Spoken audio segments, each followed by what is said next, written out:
Hey everyone, my name is B. Pretty much everyone watching this probably knows that. I assume it's only people I know. This is my first ever video blog. Video. As many of you know, I write a blog that I don't update anywhere near enough. And I figured I would try video for the first time. For a few reasons. For one, I'm lazy. And sometimes just talking about what you want to talk about is way easier than trying to write it out. And it can be easier to organize your thoughts this way too. Number two, you can be way more emotive in a video. Like, speech is way more than just text. It's way more than just words. It's how you say those words. It's, in my case, apparently, how you use your hands, and many other things. And three, as many of you know, probably the number one thing that bothers me when I'm trying to present as a cis woman, is my voice. It's something that doesn't necessarily bother me as a whole. Like, if I'm talking to a friend, it's not like, I sound too guy-y. But when I'm essentially just trying to avoid any sort of issue, it's much easier to try to conform. And so that's something I'm slowly working on. Well, one of the things you're supposed to do is make videos of yourself periodically talking, and then look back and listen to them and see what you like, see what you don't like, and then try to emulate the good things and stop the bad things. So that's also a really good purpose for this video, is that it'll force me to keep making them and to listen to my voice, which is not something I really like to do. So this is my first ever video, and the topic of this video is 10 frequently asked questions that I am tired of answering. Most of these questions are somewhat offensive. If you've asked me or another trans person that, know that I'm not making this video to judge you, to make you feel bad or anything. Just be wary of things in the future, okay? That's the big thing. So keep that in mind as we go forward. Okay. Number 1. So have you had the surgery yet? Okay, well first, when you're talking to a trans person, don't refer to it as the surgery. For one, we can undergo lots of different surgeries. You're probably referring to sexual reassignment surgery, which, yes, is a very big deal, but it's also something that you shouldn't ask people about, and that's something we'll get to in the next question. We get all types of surgeries, some cosmetic, some less so. F to M trans men, their big surgery, it tends to be their top surgery to essentially remove the breast tissue and skin that's left after they've been on hormones for some time. They have their own sexual reassignment surgery, which is a hell of a lot different, though related to M to F surgeries.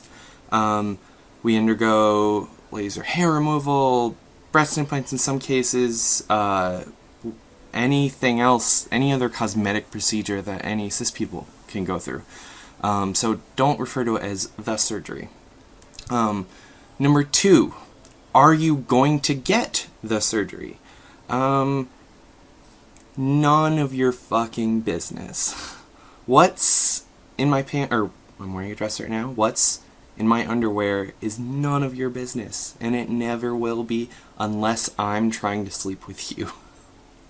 Seriously, that's the only case when it's okay to ask about someone's genitalia, because it's going to be relevant soon. But otherwise, it's not relevant to you at all.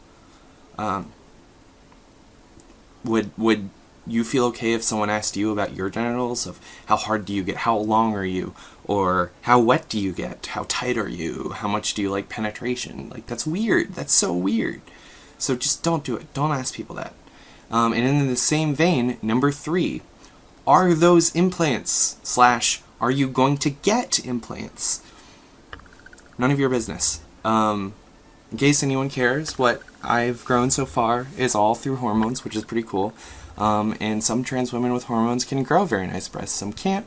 Some need implants.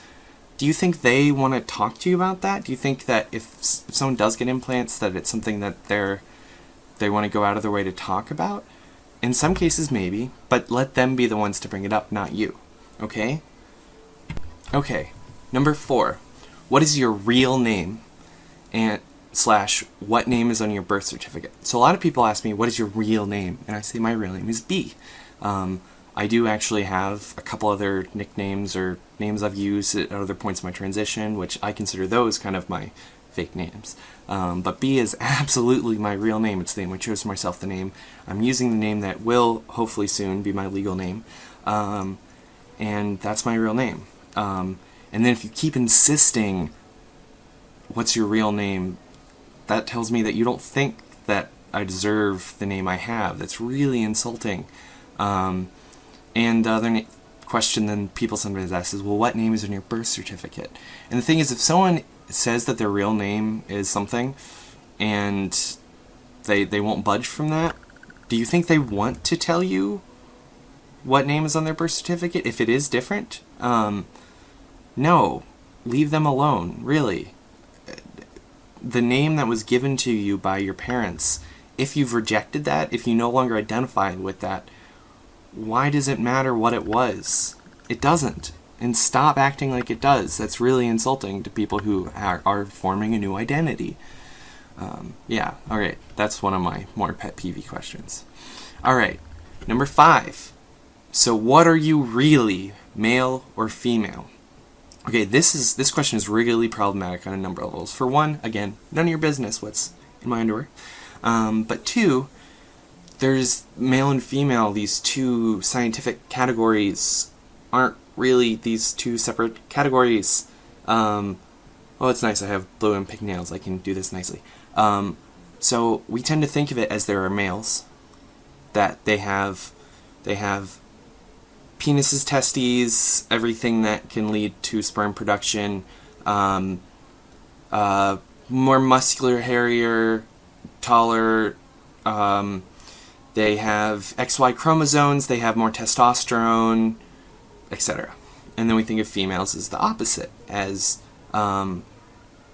ovaries, uterus, everything that aid to create in eggs, or not create eggs, push eggs through to produce them, and to then essentially incubate a baby. Then they're generally smaller and less muscular, less hairy.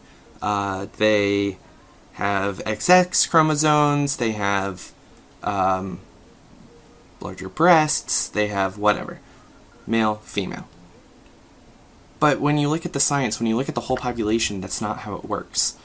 Instead of it being just like males and females, it's like males and females that overlap.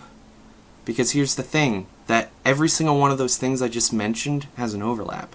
From genitals, there's so many intersex people who are born without clear penis or vagina, or both, or a penis that's more like a clit, or all sorts of different things. But in this country, we fix them. We give them surgery like right after birth, so they won't have to deal with this ambiguity.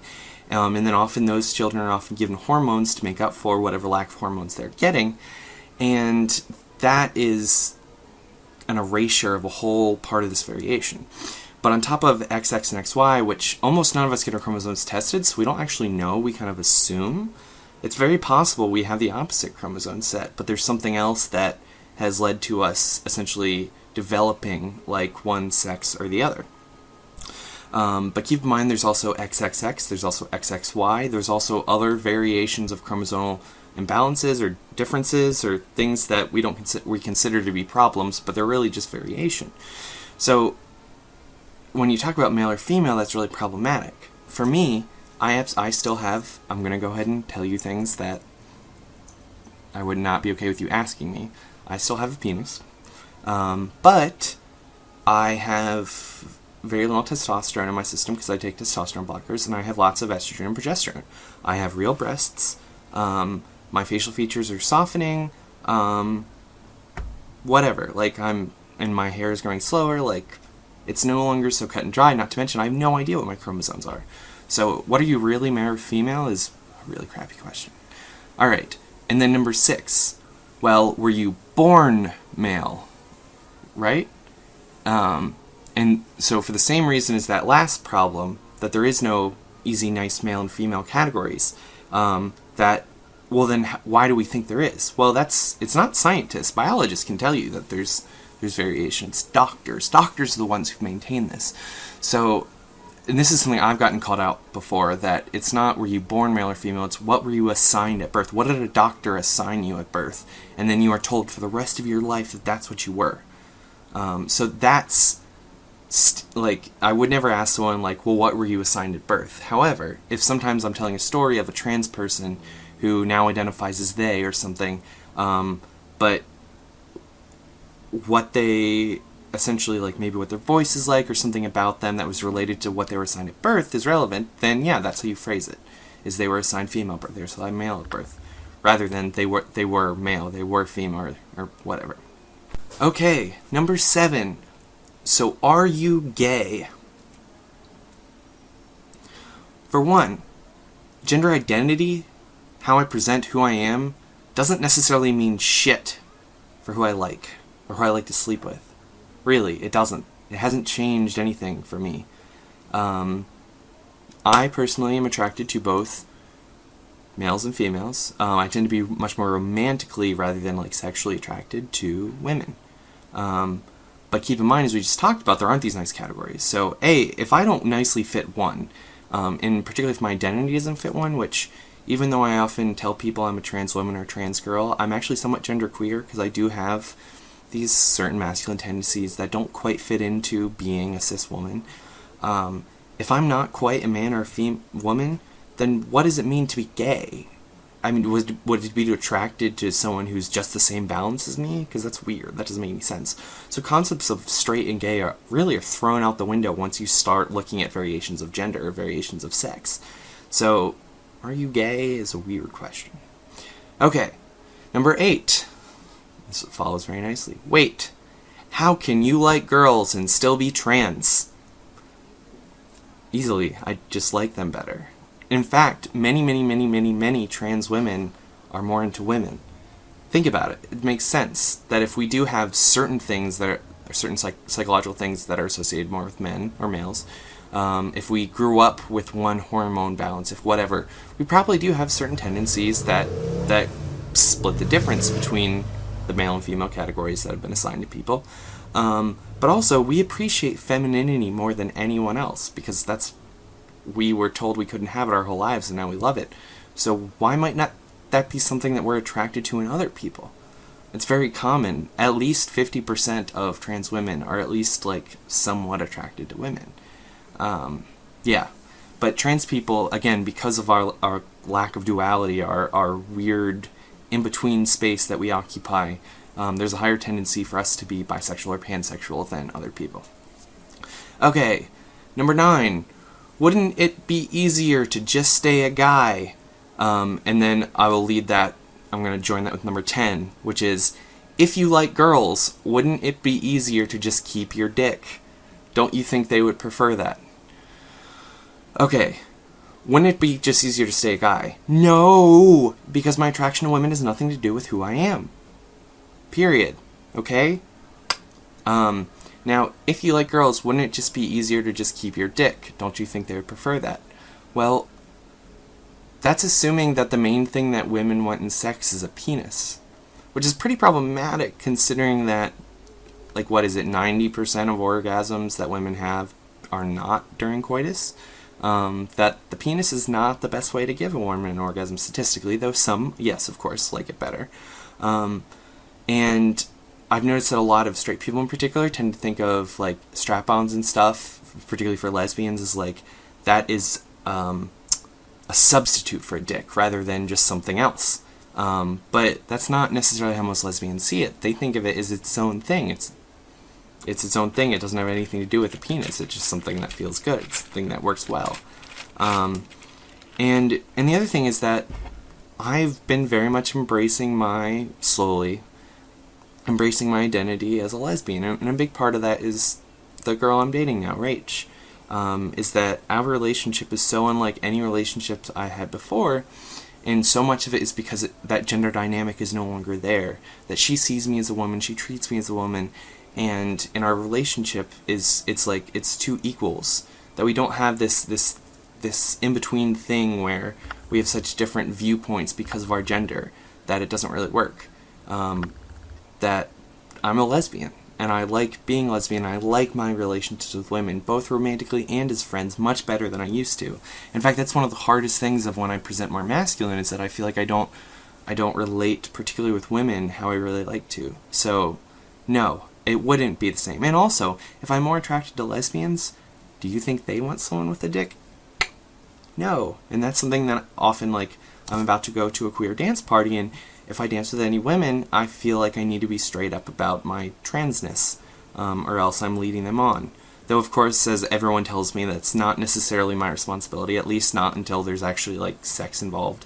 But still, it's something that I worry about, that I don't mean to be taking up anyone else's space. I don't mean to be invading or anything like that. But overall, no. Who I am, what my genitals are, how I present, doesn't necessarily have anything to do with the people I want to hang out with, the people I want to sleep with, or the people I want to marry. It's just me. Okay, so those were my 10 frequently asked questions that I'm sick of answering.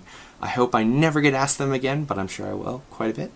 I hope everyone enjoyed the video, and you have a wonderful day.